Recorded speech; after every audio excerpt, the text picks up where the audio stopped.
Greetings. And Greetings. lo and behold, recibe.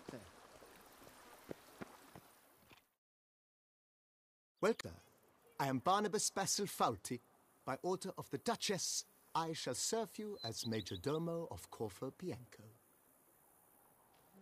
I previously served with distinction at the Nibley family manor and in Nazaire with Admiral Rompali, who, as you are certain to know, is an extraordinary, demanding gentleman. Whoa, Barnabas Basil. One thing you ought to know. I'm not your typical landed gentleman. Truth be told, this is the first real property I've ever owned. Oh, in that case, you must leave it all to me. I shall organize, see to everything, and whip the house into order. I dare say this place will soon be the most prosperous vineyard around. Great. Can already see I'm in good hands. Vineyard comes across as a place with a rich history.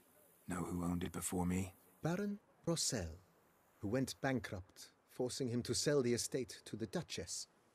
The Baron, in turn, had purchased it from Monsieur Bolius of the Headsman, a truly colourful man of Ketweni origin. Actually a headsman? No, not him, but his great-great-great-great-grandfather. Indeed. Apparently he was a common cutpurse who somehow secured for himself the post of ducal headsman in Beauclair. Went about his work with an exceptional penchant. They say he chopped off more heads than there are grapevines in the ducal vineyards. He never hesitated, not once. Never sliced unevenly, never botched a job. For his exemplary service, the Duke granted him a title and this estate. Monsieur Bolius, on the other hand, was an engineer in his younger years. Once retired, he settled here and took to producing wine. Sadly, misfortune struck and he lost his sense first of smell, then of taste. Additionally, he could not drink alcohol. His medic forbade it. Shame that. He gave up making wine? Not at all. He made even more of it. Began throwing wild balls to which he'd invite friends from far and wide in order to treat them to his wine and delight in the fact that at least someone could enjoy it. It's the sort of man he was, Monsieur Bolius. Mind giving me a little tour de Corvo Bianco? Not in the least. Follow me, please. I think it would be practical to begin on the hill.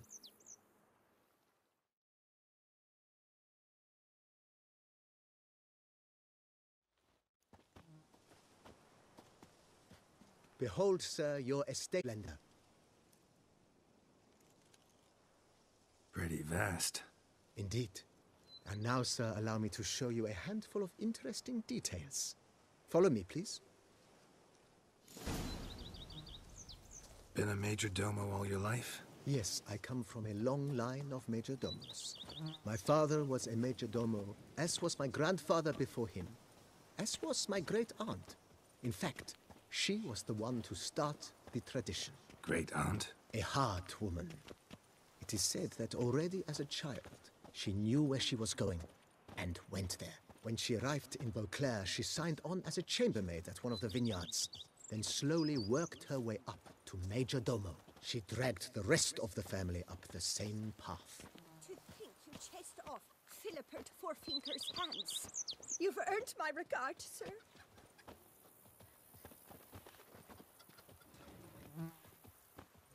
The servants' quarters. I occupy the green home. With the Duchess's permission, I have hired a full staff.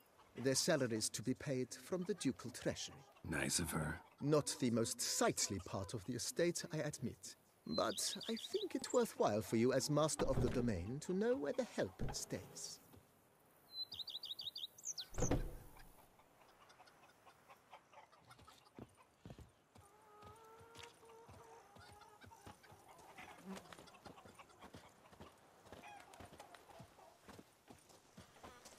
Rossel ordered the vines in this part of the estate uprooted and olive groves planted in their place. They look beautiful, especially come spring. Don't look at all bad now, either.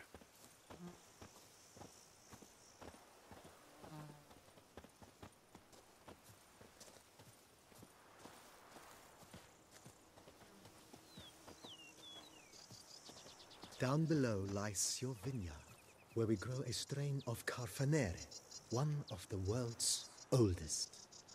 Aged in oak barrels, it provides for an exquisite wine with distinct blackberry, wild cherry, plum, and cinnamon notes.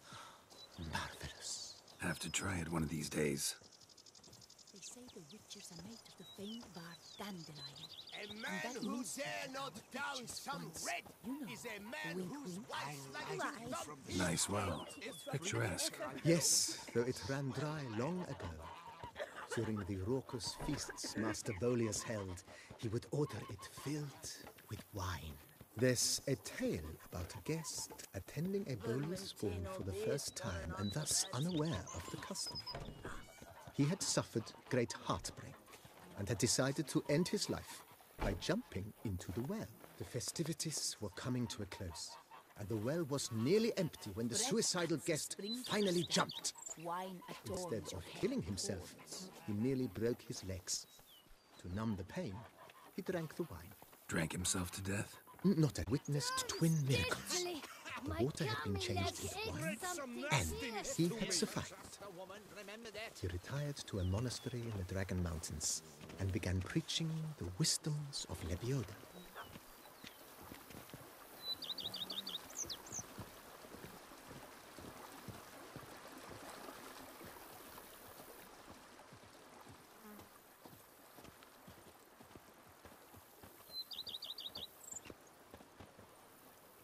Monsieur Bolius' wife Nina kept a garden here.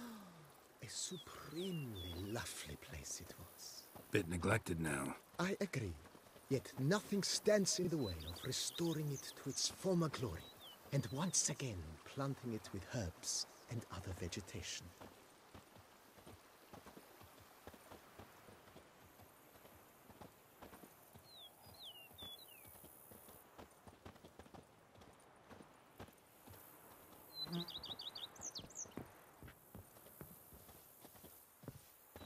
Madame Nina planted diminutive, delicate flowers and herbs here. One might say their aroma still hangs in the air. You're quite the romantic, Barnabas Basil.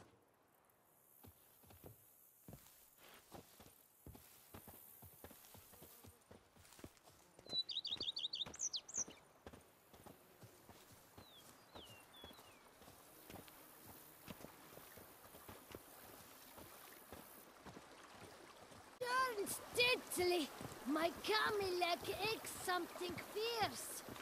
Turn steadily, my Camilec eggs something fierce. This served as an additional wine cellar in years of plentiful harvests. Bit of work and it'll make a fine stable for Roach.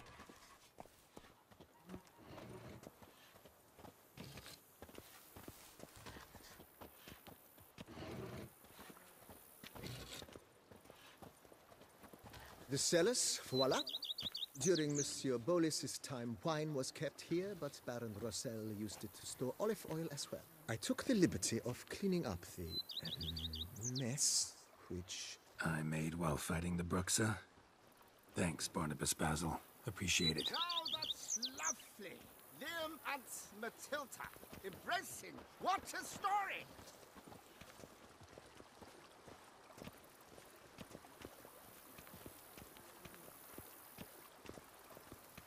As you can see, the facade is, how to put it, slightly stained.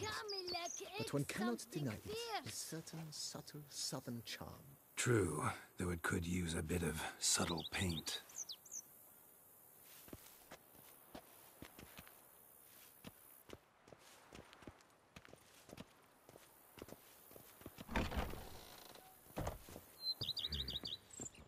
And welcome inside.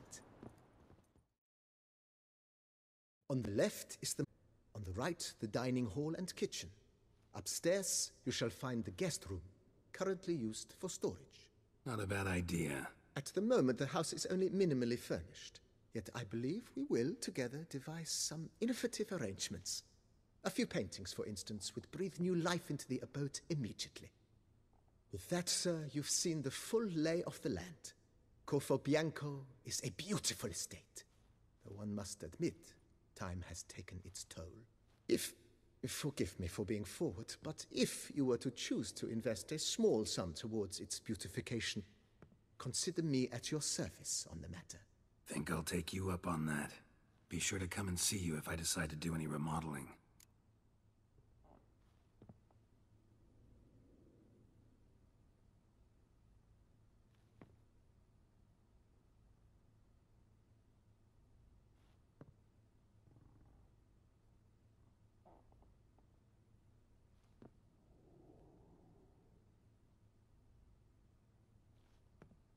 Mentioned the place could stand to be spruced up.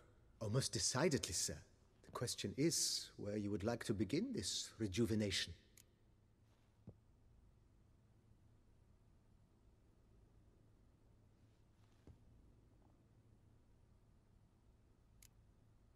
Got these spacious grounds. But maybe it's time to make them more, useful. Oh, yes. We certainly should. The way I see things, given your trade, sir, you would be wise to put in a grindstone and an armorer's table. A good way to start things off, don't you think?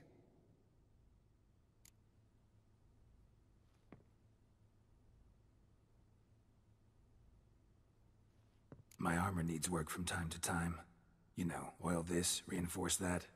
Could use a decent work table where I could do all that. Admiral Rompali once hired a specialist who made the finest armorer's tables this side of the Yeruga. I will contact him at once. Good. Order me up a table like that. Immediately, sir. I expect it will take at most 1 day to arrive. Will you be needing anything else, sir? In my trade, my blades get dull pretty quick. Could use a grindstone, professional grade. Of course. No one would consider that an unnecessary extravagance, I would wager. Then send out for one, please. A high-quality stone to be set up in the yard. Of course. I shall send a runner to town at once.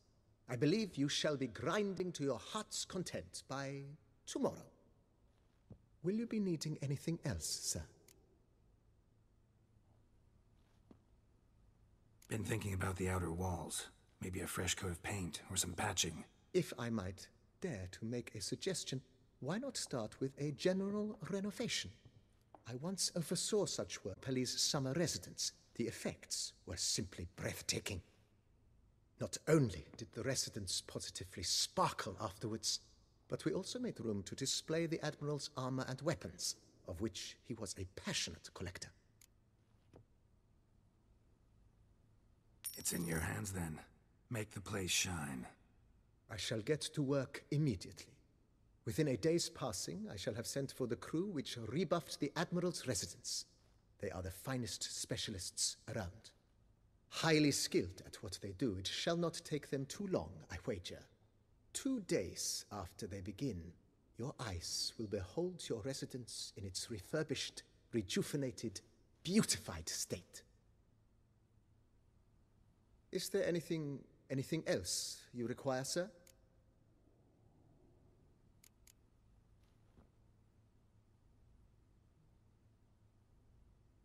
Know what? Changed my mind. Not in the mood to talk about redecoration today. But I wanted to ask you something else.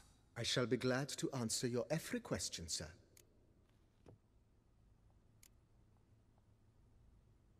Vineyard comes across as a place with a rich history. Know who owned it before me? Baron Rossel, who went bankrupt, forcing him to sell the estate to the Duchess. The Baron, in turn, had purchased it from Monsieur Bolius of the Headsman, a truly colorful man of Ketweni origin. He was actually a headsman? No, not him, but his great-great-great-grandfather. Indeed. Apparently, he was a common cut-purse who somehow secured for himself the post of ducal headsman in Beauclair. Went about his work with an exceptional penchant. They say he chopped off more heads than there are grapevines in the ducal vineyards. He never hesitated, not once. Never sliced unevenly, never botched a job.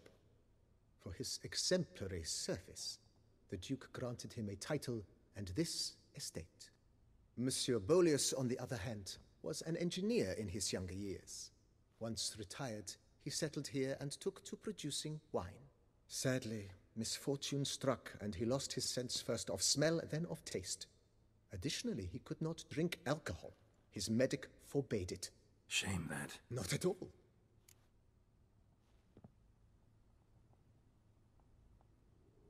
Starting to really like this place.